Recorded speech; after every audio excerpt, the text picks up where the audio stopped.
let's look at automatic pave creation. Here I have a non-planar surface. I'm going for automatic pave. I have to select the surface, specify the gem size. Let's say we keep it at 1.3.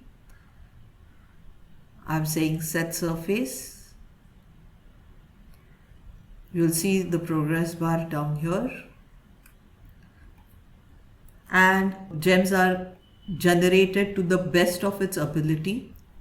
When you say bake, even the cutters are baked separately. So you can always do the Boolean difference as you need later.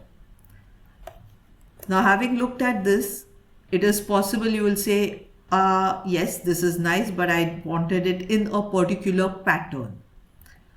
So as per mathematics, whatever was possible is already done. But if you need it in a particular pattern, I recommend using simple interpolate curve on surface technique, where you can create the curve as per your requirement, or in fact just take an extract ISO curve as well. So if I were to go and say extract ISO curve for this, let's toggle it. I'm going to take the midpoint to begin with.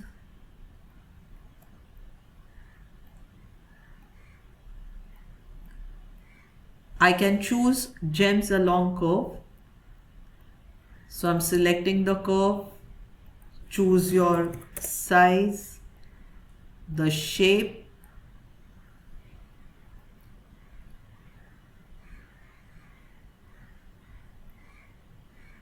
once done, I'm saying OK.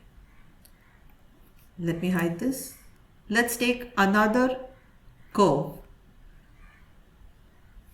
either arbitrarily or using this curve, I can do offset curve on surface. So selecting this curve, selecting the surface.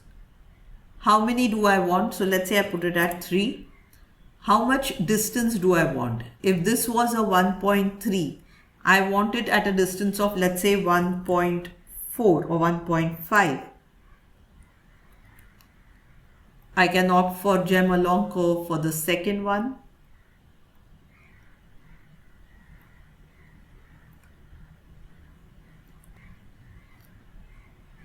And here, instead of opting from the center, I can also opt to play from the edge, where I can play with the gem start to take it along.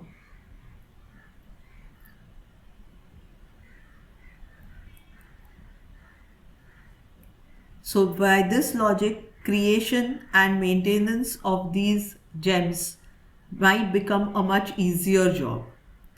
Let me hide this once more. Let's take another round of gem along curve. Again, let me take this to 0. Maybe increase a gem, not possible. Oh, possible. And then play with the placement. And likewise, you can see we have got a pretty decent way of working on any surface.